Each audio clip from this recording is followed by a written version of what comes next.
नमस्कार दोस्तों, स्वागत करता हूं आप सबका मेरे YouTube चैनल जिसका नाम है महात्मा बुद्धा कोर्ट। तो दोस्तों आज मैं आया हूं अशोका विहार चंडीगढ़ में। तो दोस्तों आज हमारे साथ बैठे हैं मिस्टर मिनाल बरुआ जी। तो इनसे मैं अशोका विहार मंदिर के बारे में जानकारी लूँगा कि इसकी स्थापना कब हुई, जो एक ट्रस्ट है, एक संस्था है, इन्होंने मिलकर कैसे इसका निर्माण किया, यहाँ पे ही क्यों, चंडीगढ़ में होने के बावजूद भी इतनी दूर यहाँ पे एकांत जगह में ही क्यों। तो आज हमारे साथ मिनल जी जुड़े हुए हैं, उनसे मैं जानना चाहूँगा कि सर, स्वागत करता हूँ सर आपका हमारे यूट्यूब चैनल का। बहुत धन्यवाद। पहले तो मैं आपके यूट्यूब चैनल को बहुत बहुत धन्यवाद करना चाहता हूँ कि उन्होंने ये सारा कवर किया, हमारे इतने सारे इवेंट को कवर किया इन्होंने। तो मेरे बड़ी खुशी की बात है आप लोग सब यहाँ आए। तो आज एक बहुत बड़ा हमारा एक छोटा सा संज्ञादान फंक्शन भी था जिसको आपने कवर किया। तो मैं थोड़ा सा इसका ब्रीफ बैकग्राउंड बताना चाहूँगा आप लोगों को। जो इस संस्था जो बनी है, ये अशोका बुद्धा विहार जो हमने बनाया है, इसकी स्थापना 1980 में हुई। 1980 में इसकी स्थापना हुई थी। तो कुछ हमारे बरुआ फैमिलीज़ के कुछ लोग ना बाहर से बंगाल से यहाँ माइग्रेट हो गए थे। बरुआ फैमिलीज़ के तो कुछ लोग यहाँ फैमिली से बस गई। तो उन्होंने प्लान किया क्योंकि हम by origin we are Buddhist, हम बुद्धिस्ट हैं ओरिजिन, कि यहाँ भी एक बुद्ध मंदिर की स्थापना की जाए। तो यही हमारा उद्देश्य था। तो उसी उद्देश्य को हम आगे बढ़ाने के लिए तो हमने एक सबसे पहले हमने एक सोसाइटी रजिस्टर करी। सोसाइटी जो थी, हमने नाम था उसका द बुद्धिस्ट एसोसिएशन चंडीगढ़।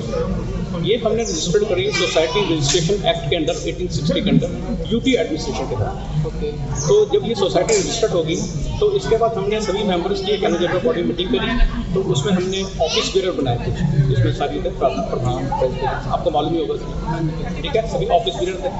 हमने जब ये कमेटी कॉन्स्टिट्यूट होगी और रजिस्टर्ड होगी उसके बाद हमने प्लान किया कि जमीन ली जाए। तो हमारे इसके फाउंडर जो थे वो थे वरिंदर लाल बरुआ। हाँ, तो दोस्तों जैसे कि आप पीछे साथ में व्यक्ति देख रहे हो वीडियो में, ये इनके फाउंडर थे जिन्होंने इसको स्थापना की थी, ठीक है। तो उन्हीं के साथ एक ना बहुत रिनॉन्ड स्कॉलर थे थाईलैंड से, वो यहाँ पर आए थे। उनका नाम था डॉक्टर डेक्सा, आज, हाँ, जिनका संज्ञादान था। तो वरिंदर लाल बरुआ और डॉक्टर डेक्साला भांते ने मिलकर इस मंदिर की स्थापना की। जमीन हमने थोड़ी सी एग्रीकल्चर लैंड खरीदी कल, ठीक है, और फिर हमने इसकी एक्टिविटी शुरू करी। फिर हमने इस तरह से ये काम हमारा धीरे धीरे बढ़ता गया। आइडिया ये था कि इस रीजन में हमने एक बहुत बड़ा जो बुद्धिस्ट का एक केंद्र बनाना है, जिसमें सभी बुद्धिस्ट के जितने भी स्कूल ऑफ बुद्धिज़्म हैं उनको हम ऐड कर सकते हैं। हमारा जो बेसिकली बुद्धिज़्म है जिसे हम थेरावाडा बुद्धिज़्म कहते हैं और हिनयाना बुद्धिज़्म भी कहते हैं, ठीक है। और बुद्धिज़्म के कई स्कूल्स हैं, जैसे आपने सुना होगा वज्रयाना, जो लद्दाख और तिब्बतन बुद्धिज़्म को फॉलो करते हैं, ऐसी चैन बुद्धिज़्म जो चाइना में फॉलो होता है। तो ऐसे एक होता है महायाना, ये भी चाइना और इसी कंट्री में फॉलो होता है। जो हमारा जो हिनयाना बुद्धिज़्म है, ये इंडिया, बांग्लादेश, श्रीलंका, कंबोडिया और बर्मा में है। जो थेरावाडा बुद्धिज़्म है, जिस स्कूल ऑफ बुद्धिज़्म का हम फॉलो करते हैं। तो हमने इस मंदिर को स्थापना करी, हमने कुछ इसमें मेंबरशिप जनरेट किए, फंड इकट्ठे किए। तो इस तरह से ये धीरे धीरे मंदिर लोगों के साथ जुड़ता गया। हमने यहाँ मेंबरशिप बनाते गए, फैमिलीज़ को जोड़ते गए, और हमारी मेंबरशिप बड़ी साधारण, हम हर महीने 100 रुपये लेते हैं सभी मेंबर्स। 100 रुपये हर फैमिली से लेते हैं हर महीने। तो इस तरह से हमारी स्ट्रेंथ बढ़ती गई फाइनेंशियल। कुछ हमने बाहर के लोगों के साथ कोलैबोरेशन भी किया, जिसमें एक तो थाई स्टूडेंट्स एसोसिएशन था, उनके साथ कोलैबोरेशन किया। दूसरा हमने संगम मेला ट्रस्ट के साथ किया, जिसका आपने देखा होगा पीछे भी है संगम मेला ट्रस्ट। ओके। तो दोस्तों जो आप वीडियो में देख पा रहे हो, ये एक ट्रस्ट, एक संस्था है। तो उनके साथ हमने एसोसिएट किया, उनके साथ हमने मेमोरेंडम ऑफ अंडरस्टैंडिंग साइन करी। फिर इस तरह से हमारे पास थोड़ा फंड इकट्ठा, फिर हमने यहाँ रूम्स बनाए, जिसमें हम रूम्स वगैरह देते हैं। जैसे कोई पेशेंट वगैरह ट्रीटमेंट के लिए आते हैं, उनको हम रूम्स देते हैं। सिर्फ बुद्धिस्ट को ही देखते हैं या फिर किसी भी रिलीजन से हो, जैसे कॉन्टैक्ट करें। बेसिकली हम मोस्टली जो बुद्धिस्ट हमसे कॉन्टैक्ट करते हैं, जो हिमाचल के हो, हरियाणा के हो, पंजाब के हो, कॉन्टैक्ट करते हैं, तो हम उनको बड़े सिंपल नॉमिनल चार्जेस में, जैसे धर्मशाला वगैरह करती है, इस तरह से अलग से आपने कोलैबोरेट किया है। तो मतलब मिनिमम चार्जेस उसमें पर डे जो है वो 80 या 90 रुपीज़ के करीब। दोस्तों 80 या 90 रुपये के बीच हम चैलेंजिंग है। मतलब कि आप 100 रुपये से भी कम में आप एक दिन में यहाँ पे रुक सकते हैं। तो और जी सर, उनके लिए हमने कैफेटेरिया का भी अंदर अरेंजमेंट है, जिसमें 25 रुपये तक खाने के साथ 25 रुपये पर थाली के और 25 रुपये लेते हैं। और अंदर कैफेटेरिया फैसिलिटीज अगर खुद खाना बनाना चाहते हैं वो खुद भी बना सकते हैं। यानी कि दोस्तों आप चाहें तो अपने हिसाब से खाना भी बना सकते हैं। अगर आप खाना नहीं बना सकते तो यहाँ पे 25 रुपये की थाली भी आप यहाँ पे ले सकते हैं। तो सर एक चीज़ और मैं जानना चाहूँगा, जो मैं ये साथी देख पा रहा हूँ, भिक्षुओं के लिए ही सुना था मैंने कि कितने लोग यहाँ पे एक टाइम में रह सकते हैं? इस जो भिक्षुस हैं, भिक्षुस की स्ट्रेंथ तो बहुत है हमारे पास। इस टाइम जो भिक्षु के लिए हैं कम से कम हमारे पास 6 कमरे हैं। 6 कमरे की कैपेसिटी 2 भिक्षु आराम से रह सकते हैं। तो एट अ टाइम यहाँ से 10-12 भिक्षु आराम से रह सकते हैं। तो उनके लिए कोई प्रॉब्लम नहीं। उनके लिए हमने खाने पीने का अलग हमने कैफेटेरिया बनाया हुआ है। एक हमने हॉल भी बनाया हुआ है जिसमें हमारी गवर्निंग बॉडी की मीटिंग होती है। काफ़ी बड़ा हॉल है, कॉन्फ्रेंस हॉल है, जिसमें हम कई बार पावर पॉइंट प्रेजेंटेशन करते हैं टीचिंग ऑफ बुद्धिज्म। तो उस पर बड़े हम क्या करते हैं, स्कॉलर्स को इनवाइट कर लेते हैं। तो वो यहाँ आके बुद्धिस्ट स्कॉलर्स को इनवाइट करते हैं टाइम टू टाइम। वो यहाँ आके अपने लेक्चर्स बुद्धिज्म की फिलॉसफी और टीचिंग्स और उनके डॉक्ट्राइन को डिलीवर करते हैं लेक्चर्स वगैरह। तो इस तरह से हमने आइडिया ये है कि बुद्धिज्म को हमने धर्म को तो फॉलो करना ही है, साथ ही हमारा ये भी आइडिया इसको एक टीचिंग्स की तरह भी लेनी है, साथ में टीचिंग भी होगी। हाँ, इसलिए हमारा आइडिया यही है कि बाद में हम यहाँ सेंटर फॉर बुद्धिस्ट स्टडीज़ करते हैं, इसको और बढ़ाने के बुद्ध विहार को सेंटर फॉर बुद्धिस्ट स्टडीज़ बनाना चाहते हैं, जहाँ लोग आकर पढ़े भी और ट्रेनिंग भी लें। इस तरह से हमारा प्लान है इसको आगे फर्दर बढ़ाने का। तो इसके लिए हम कई बाहर के लोगों से भी कॉन्टैक्ट करते हैं, क्योंकि अभी इस रीजन में तो चंडीगढ़ और उसके आसपास में बुद्धिस्ट की जो स्ट्रेंथ है वो काफ़ी कम है। तो इस स्ट्रेंथ को हम चाहते हैं कि बढ़ाएं।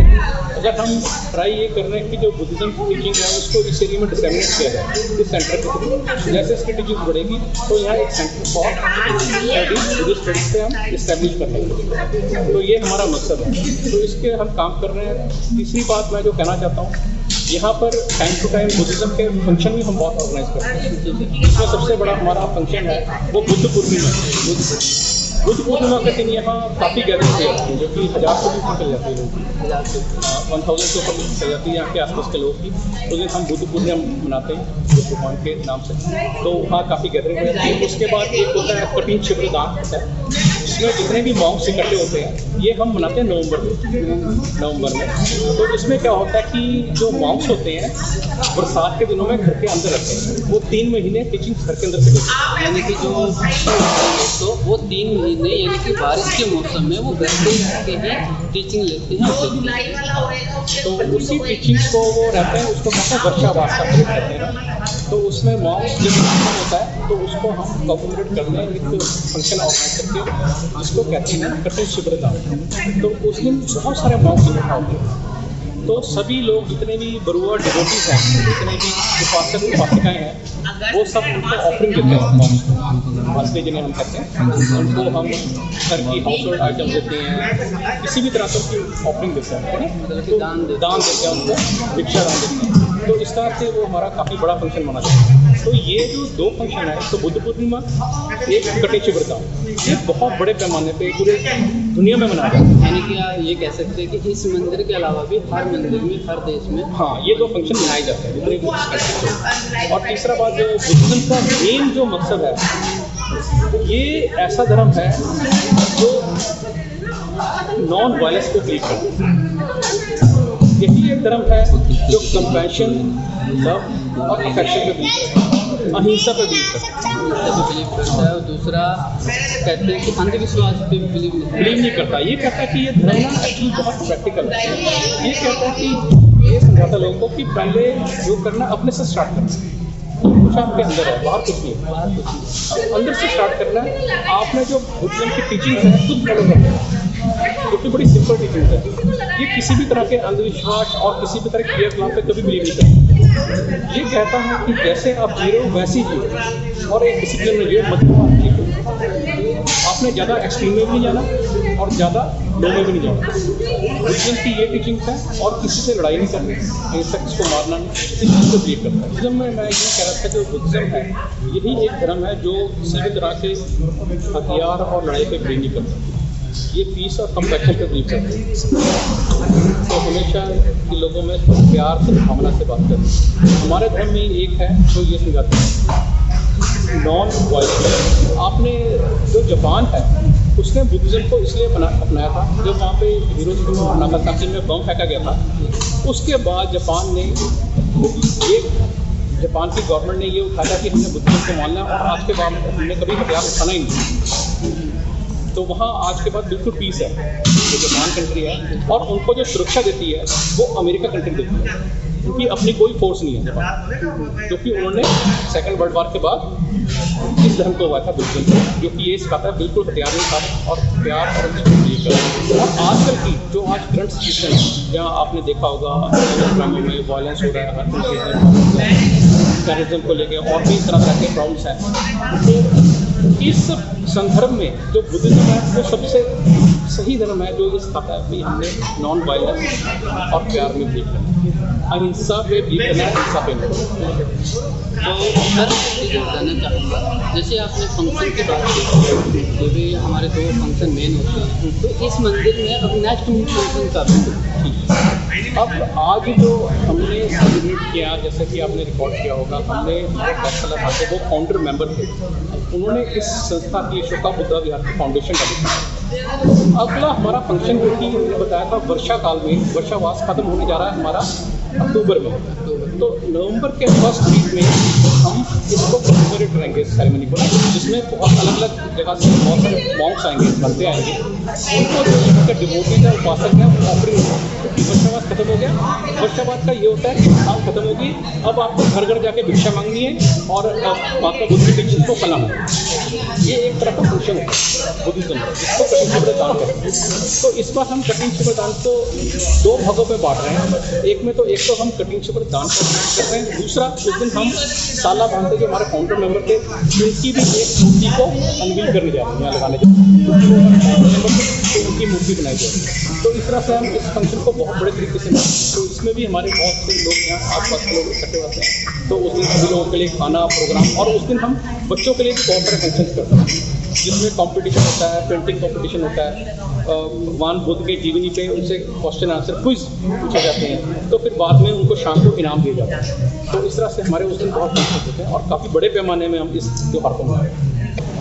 विनोद जी, मैं आपसे एक क्वेश्चन और पूछ करना चाहूँगा कि जो ये अपनी ट्रस्ट बना रखी है यहाँ पे संस्था एसोसिएशन, अगर इसमें कोई आना चाहे, जुड़ना चाहे, तो उसके लिए क्या प्रोसीजर है? हाँ, मैं बता देना चाहता हूँ, जो हमारी सोसाइटी है ये ट्रस्ट नहीं है, ये हमारी सोसाइटी रजिस्टर्ड है। सोसाइटी 2 तरह के होते हैं, एक होता है ट्रस्ट रजिस्टर्ड होता है, एक होती है सोसाइटी रजिस्टर्ड होती है। ट्रस्ट जो मैं थोड़ा डिफरेंस यहाँ बता देना चाहता हूँ, ट्रस्ट जो होते हैं वो मालिकाना हक होता है, सोसाइटी में बाय नॉमिनेशन होता है, ठीक है। हाँ, इसमें कुछ लाइफ मेंबर्स होते हैं, लेकिन बाकी से जो प्रक्रिया होती है वो बाय नॉमिनेशन होती है। एक्चुअली हमारे यहाँ एक ऑर्डिनरी मेंबरशिप होती है, इसमें कोई भी आदमी 100 रुपये देके ऑर्डिनरी मेंबर बन सकता है, लेकिन उसको एक प्रक्रिया से गुजरनी पड़ेगी। वो एनुअल जनरल बॉडी मीटिंग होती है हमारी हर साल। इसमें हमारी कंडीशन है, हमारे यहाँ जो रूल्स हैं वो मेमोरेंडम ऑफ एसोसिएशन बनाया जाता है, चार्टर कहते हैं जिसको, वो चार्टर होता है, उसमें सारे रूल रेगुलेशन होते हैं सोसाइटी के लिए, कि कितनी हमने डोनेशन लेनी है, किसकी टर्म खत्म हो जाएगी, उसमें सारे डिसीजन लिया जाते हैं। तो हमारे हर 3 साल बाद एक इलेक्शन प्रोसीजर होता है, इलेक्शन भी होते हैं। हाँ, सोसाइटी के 3 साल के इलेक्शन में उसमें हमारे सारे ऑफिस मेंबर इलेक्ट होते हैं, वो जनरल बॉडी में उसको इलेक्ट किया जाता है, और इलेक्ट होने के बाद वो ऑफिस बेयर होते हैं, जो वो एक 20 मेंबर की वर्किंग कमेटी बनाते हैं। वो वर्किंग कमेटी मेंबर इस संस्था को चलाते हैं, अशोका बुद्धा विहार की, जिसको इस कमेटी का नाम है बुद्धिस्ट एसोसिएशन चंडीगढ़। ठीक है, तो ये मेंबर जो है, इसकी हर साल एक एनुअल जनरल बॉडी मीटिंग होती है और 4 वर्किंग कमेटी मेंबर्स मीटिंग 4 होती है, वो क्वार्टरली होती है।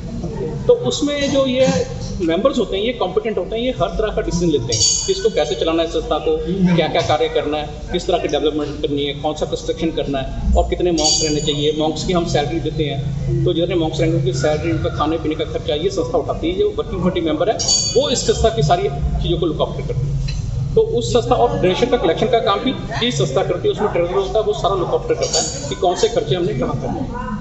तो इस तरह से ये जो हमारी सोसाइटी है, रजिस्टर्ड सोसाइटी है, ये काम करती है। तो इसका 3 साल बाद इलेक्शन होता है, इलेक्शन में हमारे ऑफिस में नॉमिनेट होते हैं, तो उसके बाद जो ऑफिस में वो सारा इस संस्था को चलाते हैं। इसमें संस्था में कोई भी 100 रुपीज़ दे के ऑर्डनरी मेंबरशिप ले सकता है। सर मैं आपसे पूछना चाहूँगा कि जो बेरवा फैमिली है इस मंदिर में उनका क्या योगदान है?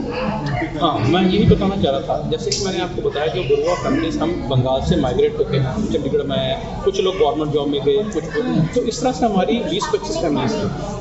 तो आइडिया ये थी कि उसकी एडमिनिस्ट्रेशन थी, उस सभी तरह के मंदिर यहाँ पर हैं, चाहे हिंदू सिख धर्म सभी धर्म, लेकिन अनफॉर्चुनेटली आप कह लो कि यहाँ पे कोई भी बुद्ध विहार नहीं था। और जो बुरवा फैमिलीज है बाय बर्थ कह लो बाय प्रैक्टिस कह लो ये बुद्धिस्ट है। तो हमने सोचा यहाँ कोई भी बुद्ध मंदिर नहीं है। हमने थोड़ा एडमिनिस्ट्रेशन से फॉलो किया तो उन्होंने कहा कि हमारे पास कोई जगह नहीं है, हमारे बजट नहीं है और हमारे पास कोई प्रोविज़न भी नहीं है।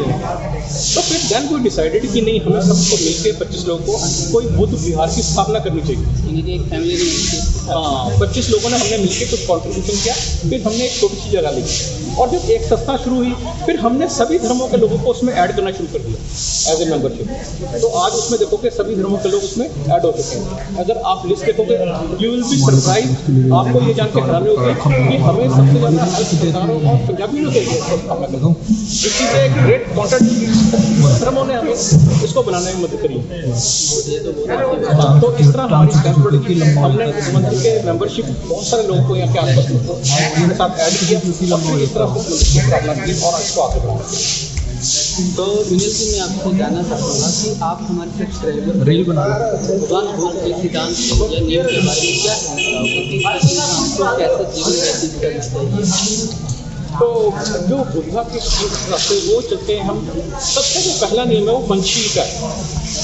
पंचशील मतलब 5 शील को फॉलो करना है और ये बड़ा सिंपल सा है। वो कहते हैं बुद्ध धर्म में कहा कि जो आदमी नॉर्मल आदमी को नॉर्मली रहना चाहिए, साधारण जीवन व्यतीत करना चाहिए, ज़्यादा मध्यम मार्ग कि हमें जो फॉलो करना है मध्यम मार्ग, ज़्यादा पैसे का लालच भी नहीं करना और कम पैसा भी नहीं होना चाहिए क्योंकि दोनों तरफ तकलीफ होगी। इसलिए आपको मध्यम मार्ग, आपने ज़्यादा खाना है। जैसे मैं एग्जाम्पल देता हूँ, भूख लगी आपको, आपने खाना खाना है लेकिन आपने तब तक खाना जब तक आपको अच्छा लग रहा आप इंजॉय कर रहे हो, लेकिन आप लालच पे लगे कि ज़्यादा खाना है, आपको प्रॉब्लम होगी, आप बीमार हो सकते हो। लेकिन आपने कम खाया तब भी आप बीमार हो सकते हो। तो इस तरह से बुद्धिज्म कहता है आपको बैलेंस ही लाइफ जीनी चाहिए, किसी चीज़ की अतिशयोक्ति नहीं होनी चाहिए। ठीक है, तो ये बुद्धिज्म का फर्स्ट प्रिंसिपल फर्स्ट जिसे कहते हैं। उसके बाद बुद्धिज्म एक्चुअली बिलीव करता है 4 नोबल ट्रूथ और उसके बाद 8 फोल्ड। 8 फोल्ड जो होता है उसमें पंचशील को ऐड किया गया ध्यान के साथ, मेडिटेशन के साथ। मेडिटेशन जो है ये बुद्धिज्म का सबसे मेजर कॉन्सेप्ट है जिसको ध्यान भी कहते हैं, ध्यान। तो 8 फोल्ड जो है जिसे कहते हैं अष्टपद कहते हैं, तांत्रिक मार्ग कहते हैं इसको ना 8 फोल्ड। उसमें पहले तो पंचशील है, 5 शील आते हैं, उसको फॉलो करना है। उसमें क्या होता है आप अपनी जिंदगी को ठीक करो, अच्छी जिंदगी खराब ना पिए, चोरी ना करो। लेकिन आप इस चीज़ को जब पूरी कर लेते हो उसके बाद आप एक्सट्रीम बुद्धिज्म पे जाना चाहते हो, तब आपको 3 फोल्ड्स में आना है जिसको हम कहते हैं मेडिटेशन और ध्यान, जिसको एकाग्रता कहते हैं। ध्यान में मगन हो जाना, अपने माइंड को कंट्रोल करना। क्योंकि बुद्धिज्म कहता है अगर आपने माइंड को कंट्रोल कर लिया you can control whole the world. Mind जो है बुद्धिज्म कहता है दुनिया का सबसे स्ट्रॉन्ग कंपोनेंट है, यही आपको गलत और सही के लिए मोटिवेट करता है आपका mind. Once you control the mind by meditation you can control the whole the world. ये बुद्धिज्म की लास्ट फिलॉसफी है और वो आप कर सकते हो ध्यान करके जी सकते हैं। क्योंकि आपने अपने दिमाग को कंट्रोल कर लिया तो आपने पूरी दुनिया को कंट्रोल, क्योंकि यही आपको गलत और सही के लिए motivate control your mind you can control.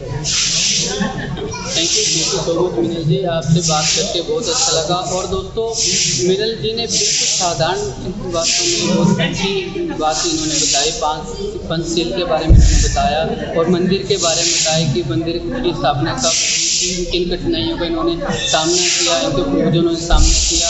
आज ये इतनी बड़ी संस्था इनकी बन चुकी है, जैसे इनके चेहरे पे खुशी आप देख सकते हैं। तो ये बताते हुए गर्व फील होता है इनको कि बेरवा फैमिली ने मिलकर कैसे इस अशोका विहार की स्थापना की। तो थैंक यू सो मच, बहुत बहुत धन्यवाद आपका, आप यहाँ आए, मुझे बहुत खुशी लगी और आपके थ्रू पूरे सभी रीजन को और आगे लोगों को, आपके चैनल के सभी को इस चीज़ से पता लगेगा कि अशोका बुद्ध मंदिर की स्थापना कैसे हुई थी और वो लोग भी यहाँ पर आए।